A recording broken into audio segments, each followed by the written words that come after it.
through his proven economic formula of powerful tariffs, fair trade deals, massive middle-class tax cuts, energy dominance, and aggressive deregulation. The overwhelmingly positive economic data released this week underscores the significant progress the president has already delivered. Tuesday's CPI report marked the latest confirmation that President Trump has on tips, overtime, Social Security, boosting the child. Core CPI has increased at just a 2.4% annualized rate, substantially lower than the 3.3% annual rate inherited from the Biden administration last year. It's on tips, overtime, Social Security, boosting the child tax credit, and locking in the 2017 Trump tax cuts. Independent estimates project the average American tax filer could expect up to an extra $1,000 bump to their tax refund next year.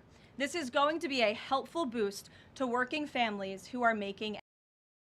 Additionally, by increasing consumer choice by making more verified, safe pharmaceutical drugs available for over-the-counter purchases. Number 2, the Great Healthcare Plan will stop sending big insurance companies billions in extra taxpayer-funded subsidy payments and instead send that money directly to eligible Americans to allow them to buy the health insurance of their choice. Additionally, by funding a cost-sharing reduction program for healthcare plans and ending kickbacks from pharmacy benefit managers to large brokerage middlemen. Number 3, the Great Healthcare Plan will maximize price transparency by requiring any healthcare provider or insurer who accepts either Medicare or Medicaid to publicly and prominently post their pricing and fees to avoid surprise medical bills. This is an incredibly popular policy that has been bipartisan for many years, and President Trump is officially and firmly calling on Congress to get it done. And number 4, holds big insurance companies accountable by requiring them to publish rate and coverage comparisons up front on their websites in plain English so consumers and everyday Americans can make the best purchasing decisions for them and their families. These are common sense actions that make up President Trump's great healthcare plan, and they represent the most comprehensive and bold agenda to lower healthcare costs to have ever been considered by the federal government.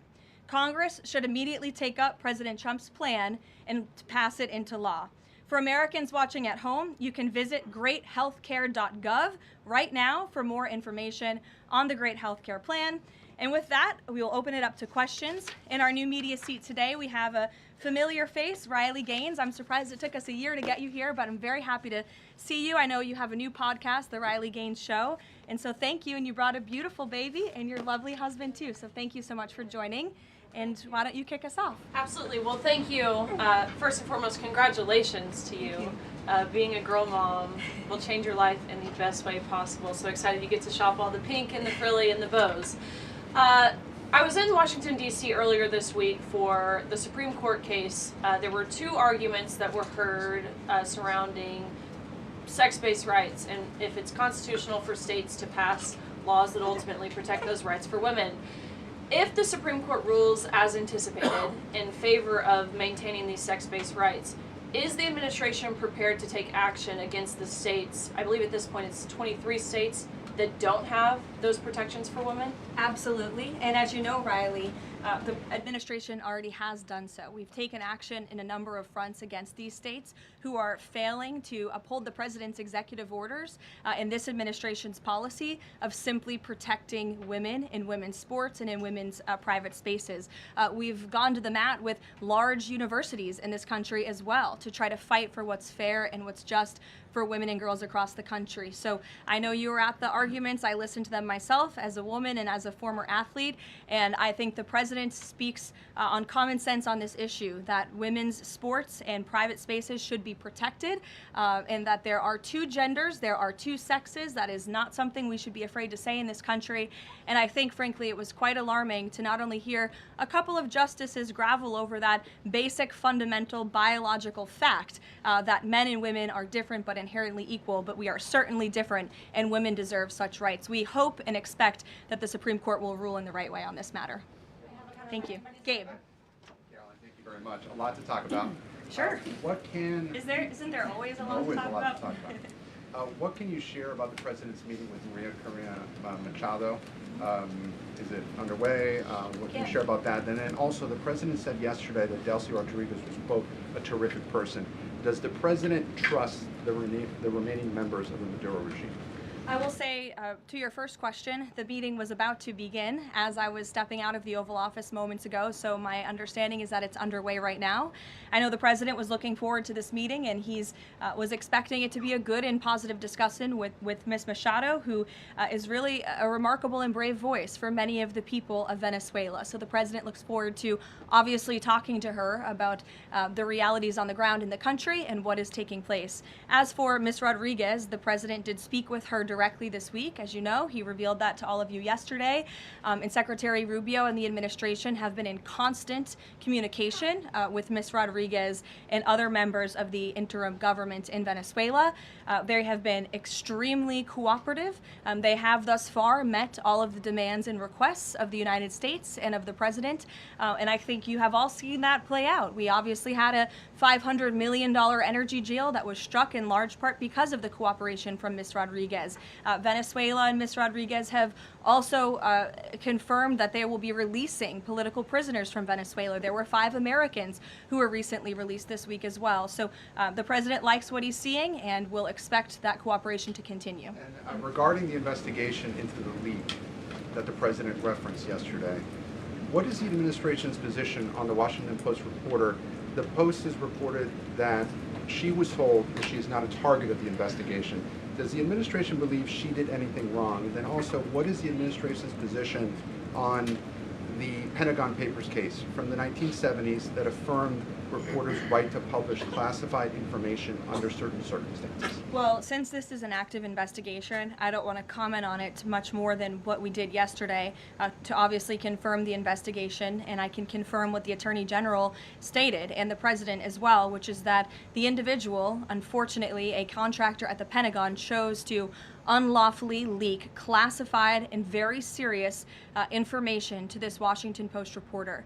Hence why the reporter's home was looked into by the FBI, rightfully so. And the administration is not going to tolerate leaks, especially from within the national security apparatus of the United States government, that put our nation's integrity and our national security at risk. Full stop. The president will not support that. I know the Secretary of War will not support that, and it will not stand. And legal action will be taken against anyone, whether it's a member of the press or whether it's an employee for a federal agency who breaks the law. If you break the law and if you endanger our men and women in uniform, you are going to be held accountable, period, full stop. But Jackie. Does this administration believe that this reporter or any reporter has a right to publish classified information under certain circumstances? Look, I think that we do not believe that individuals who have been given the privilege of holding a top secret clearance should be illegally leaking that classified information, and I know the American people agree with that. And I think it's a basic tenet of journalistic integrity not to publish information that could directly endanger the operational security or the brave men and women who are serving this country in uniform and putting themselves in harm's way to protect not just the people of this administration, but all of you in the press and all of their fellow Americans as well. Jackie. Thank you, Karoline. I wanted to get the White House reaction to Iranian state TV broadcasting an implicit threat to the president's life. It was images of the assassination attempt in Butler, Pennsylvania, according to reports, with the message, "This time it will not go wrong."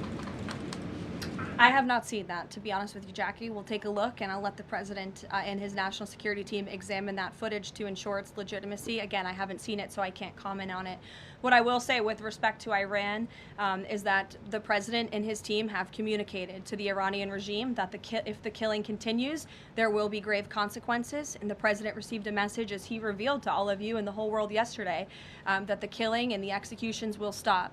And the president understands today that 800 executions that were scheduled and supposed to take place yesterday were halted. And so the president and his team are closely monitoring this situation, and all options remain on the table for the president. Netanyahu encouraged him against strikes. Look, it's true that the president spoke with Prime Minister Netanyahu, but I would never detail details about their conversation without giving the expressed approval by the president himself.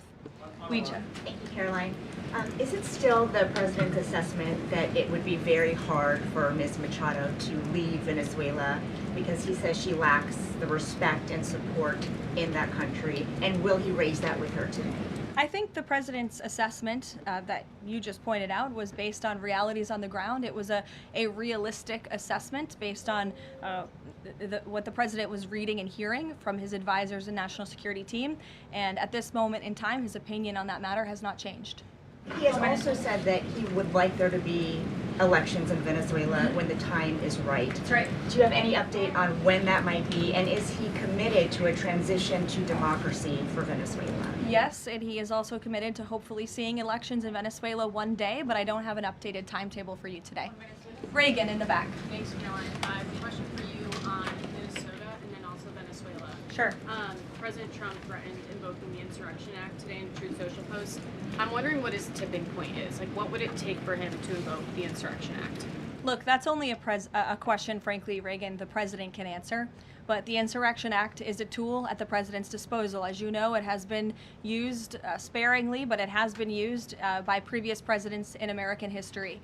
And I think the president's Truth Social post spoke very loud and clear to Democrats across this country, elected officials who are using their platforms to encourage violence against federal law enforcement officers, who are encouraging left-wing agitators to unlawfully obstruct legitimate law enforcement operations. And if you talk to any law enforcement officer, no matter what level they work at, they want to be working with their counterparts, whether that's at the federal level or the federal authorities wanting to work with their counterparts at the state and local level. And it's truly shameful that now for more than a year, you've had elected Democrat governors and mayors who have basically held their state and local law enforcement hostage and told them, you cannot cooperate with federal law enforcement. Why? They cooperated under the Biden administration. It's because these Democrats are deranged in their hatred for President Trump, and they are holding their state and local law enforcement hostage as a result. And these Democrat mayors and governors are doing this over what? Over the lawful and legitimate law enforcement operations to remove violent criminals from the streets of Minnesota, from the streets of California, from the streets of New York, and from the streets of every state across this country. And you don't see these riots and this vandalism taking place in states like Florida. Why? Because you have a governor in that state who has empowered federal and local authorities to work together. And it's despicable what we're seeing from these Democrat politicians, especially in sanctuary states and cities across the country. Yesterday, Caroline. Go ahead, John. Oh, thank you so much. My question is, President Trump has talked twice in recent days, once at the Kennedy Center and then to Reuters again last night about canceling the election. Why is he talking about this?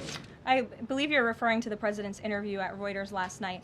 I was in that interview. It was a closed-door interview. Obviously, there was not audio or video. The president was simply joking. He was saying, we're doing such a great job. We're doing everything the American people thought. Maybe we should just keep rolling. But he was speaking facetiously. And then one more. Sure. On the labor secretary. She's under investigation. Has he spoken to her about this? I don't know if the president has spoken directly to the secretary. If they have, I'm unfamiliar with that conversation, but I have spoken to the president about that report regarding the secretary. He's aware of the internal investigation, and he stands by the secretary, and he thinks that she's doing a tremendous job at the Department of Labor on behalf of American workers. PBS, go ahead. You were mentioning a moment ago about working federal, state, local officials in Minneapolis. Governor Walz's office is saying today that he's trying to get a hold directly with the president. Have they spoken? And if they haven't, why haven't they spoken if there's a desire from Walz, as they're saying, to de-escalate what's happening there. I'm not sure if that's a genuine offer to speak with the president. I was with the president about 30 minutes ago, and they hadn't spoken at that point.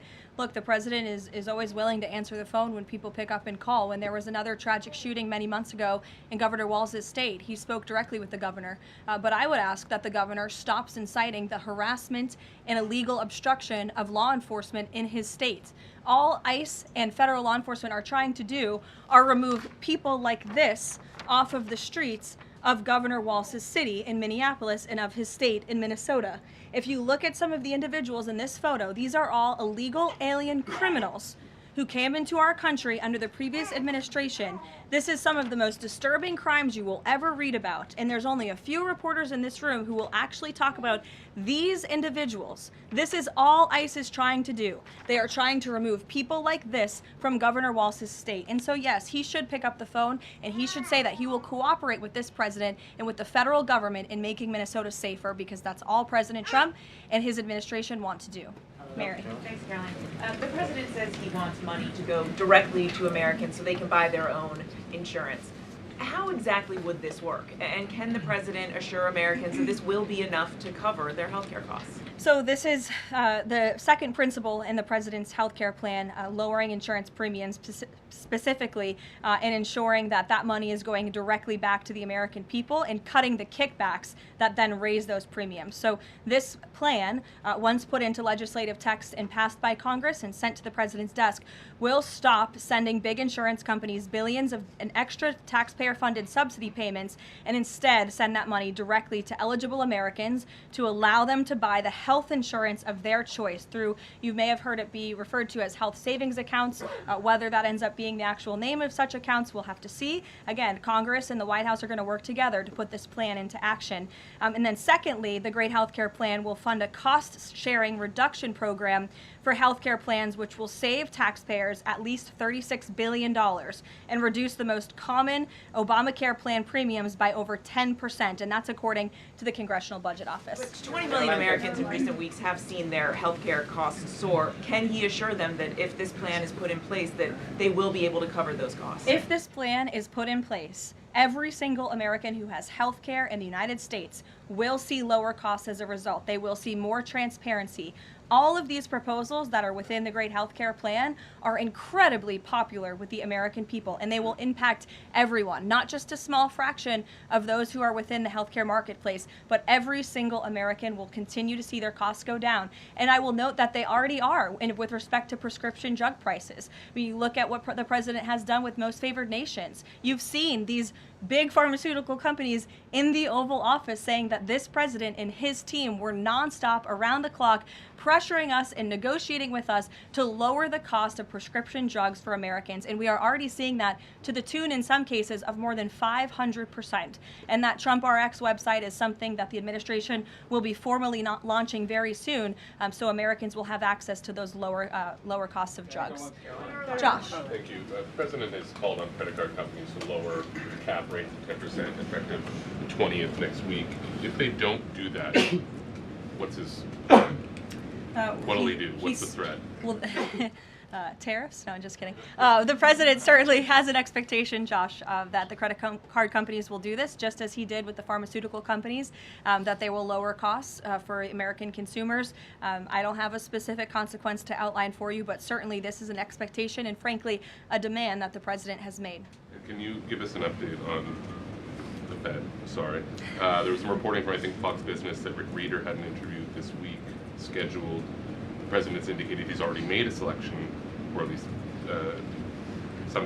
he's settling on someone. Where is he in that process, and when can we expect an announcement? Is he still doing interviews? Look, the president is in the same place as you all have been asking about this for many, many weeks. He's in a decision-making phase. There are a few people who he likes very much for this job, maybe less than that. The truth is, like with all decisions, it's a decision for the president to make. And he said to Reuters in that interview last night that he thinks he'll be finally making that decision in the next couple of weeks. So we will see. And very quickly, there's been some criticism from other governments about Grok and XAI, the Twitter AI bot, and things it's been doing to manipulate images, including whether that would violate the Take It Down Act that the First Lady has supported. We've not heard from this administration on it. Elon Musk says that they've disabled that, but I wanted to ask you whether the administration has a position and whether that's something that you will be pursuing, or whether the president has talked to Mr. Musk about that. Yes, I will talk to the Office of Science and Technology, and we will get you a firm statement and answer on exactly where the administration stands. I don't want to speak on that without speaking with the experts on it. Yes. Just to follow up on the health care plan, one of the things in the Affordable Care Act was coverage of pre-existing conditions. Is there any discussion or inclusion on that issue in the president's plan? The president's plan that he outlined today will have no impact on individuals in this country with pre-existing conditions. Obviously, that's a continued conversation that the White House will have with Congress, but that's not the president's intention with the Great Health Care Plan. Go ahead. Thanks, Caroline. Two questions on Minneapolis. And then you. Go ahead. Thanks. Two questions on Minneapolis, Sure. one on the ICE agent, the other on the rioting. I believe last night there were protesters or rioters that rifled through an FBI car, took weapons. We had a reporter embedded with ICE who said that she saw constant harassment all evening. Can you speak to the rhetoric we're hearing from Democrat politicians, whether they are causing violence against ICE, as well as some of the headlines we've seen not including the full story? Yeah, I mean, to your first point, I think I've addressed that these Democrat governors and mayors in not just Minnesota, but in states across the country are essentially, they've referred to ICE agents who, again, are brave men and women. And I would encourage everyone in this room, and I would encourage Governor Walz and other Democrats who are demeaning law enforcement to sit down and have a cup of coffee with an ICE agent or a Border Patrol agent. These are great, patriotic men and women who have families, who put on the uniform every day and are following our nation's immigration laws at the direction of their bosses and again, at the direction of the law. They are simply trying to enforce the law. And the Democrat Party has demeaned these individuals. They've even referred to them as Nazis and as the Gestapo. And that is absolutely leading to the violence we're seeing in the streets. If you look at some of the images out of Minneapolis last night, look at this vehicle. Look at what it says. It says F ICE. You have these individuals who are putting their middle finger, proudly so, at the camera. Another ICE individual, a vehicle that was vandalized last night by these left-wing agitators. People don't do this without encouragement from people in power who make them feel like it's okay. Here's another one. And I'm pretty sure this car, you can't see it, said the best agent is a dead agent or something to that effect. This is despicable rhetoric that we're seeing, and the media is absolutely complicit in this violence, because if you look at the headline from CNN, protests erupt after federal agent shoots man in Minneapolis, that is not the story, that is not the truth. If you actually want to know the truth, you can look at what the Department of Homeland Security released, which is that this ICE agent was executing a targeted operation against a Venezuelan illegal alien who was unlawfully present in the country.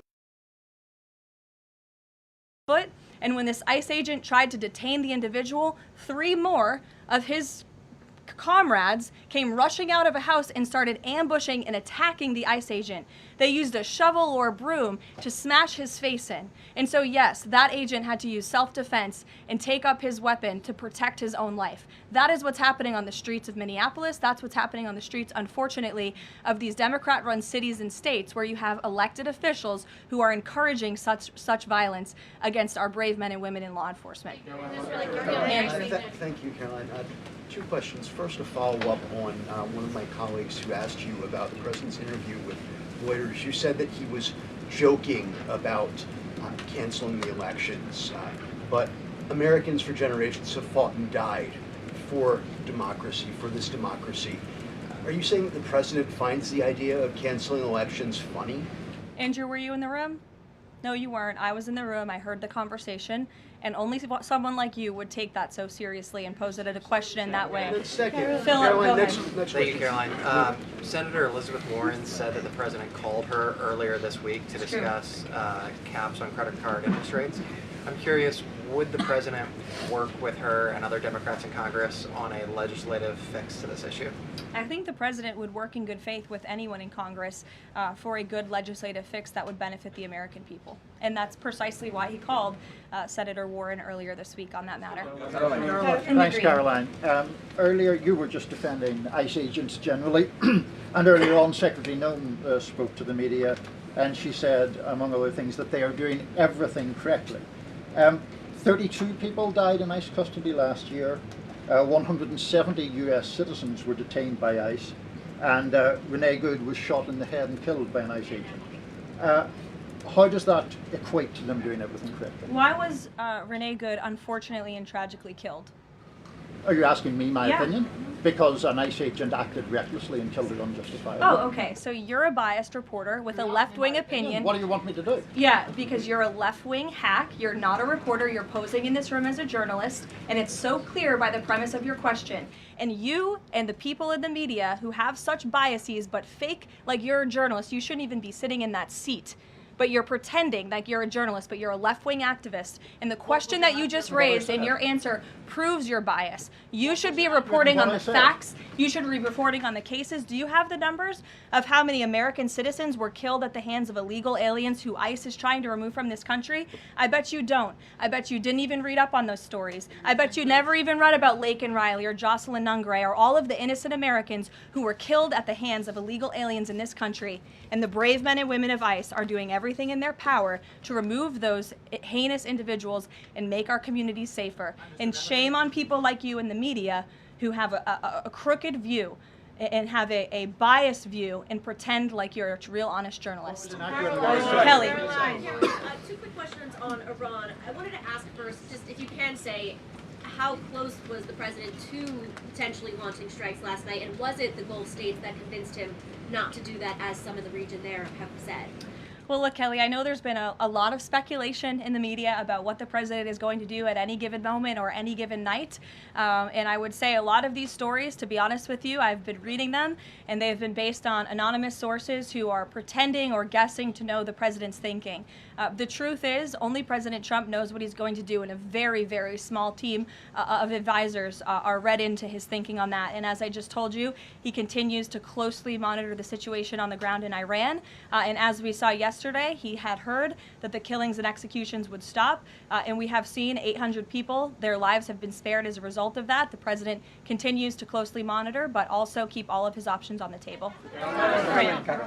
Karoline, two separate questions. Sure. On the Machado meeting first, what is it that the president feels that he needs to hear from her or from the opposition party that he hadn't heard prior to today, or he wanted to hear in the meeting, to be able to convince him to commit to some sort of a timeline for elections? I'm not sure the president is going into such the meeting with expectations like you just laid out, Fran. I don't think he needs to hear anything from Ms. Machado. I think generally this is a meeting that the president was willing to take and willing to accept to meet Ms. Machado in person and to just have a frank and positive discussion about what's taking place in Venezuela. That's all. And on the subject of Greenland, Jeff Landry, the president's special envoy for Greenland, wasn't in the White House meeting yesterday. Can you say why that was and what exactly the role he is playing in these conversations about acquiring Greenland? Well, the Vice President and the Secretary of State were present for that meeting, and the meeting, it was a productive meeting. It was a good meeting, and in that meeting, the two sides agreed to really establish a working group of individuals who will continue to have technical talks on the acquisition of Greenland. Those talks will take place, I'm told, every 2 to 3 weeks, so this is a conversation the administration intends to keep having with the Danes and with the respected delegation from Greenland. But the president has made his priority quite clear. He wants the United States to acquire Greenland. He thinks it's in our best national security to do that. There have been multiple instances of American citizens being detained by ICE, and I'm wondering what the administration is asking the agency to do. What steps is the administration asking the agency to take to ensure that Americans are not wrongly arrested? Obviously, ICE is focused on detaining individuals who are unlawfully present in the country. And there have been hundreds of thousands of illegal aliens who have been arrested and detained and deported from this country by ICE over the course of the last year. And that's their intention, and that is their goal. Elizabeth. Thank you, Caroline. What about on Greenland? You reportedly sent troops over there. Does that change at all what the president is doing on this? And then a second question. Yesterday, in a Senate help hearing, Senator Josh Hawley repeatedly asked a doctor if men can get pregnant, and she did not directly answer that. What are your thoughts on that? Well, to your first question on Greenland, I don't think troops in Europe impact the president's decision-making process, nor does it impact his goal of the acquisition of Greenland at all. To your second question, I mean, anyone in their right mind with common sense who's speaking honestly and candidly will say that men cannot get pregnant. And I think I can attest to that myself. So thank you all very much.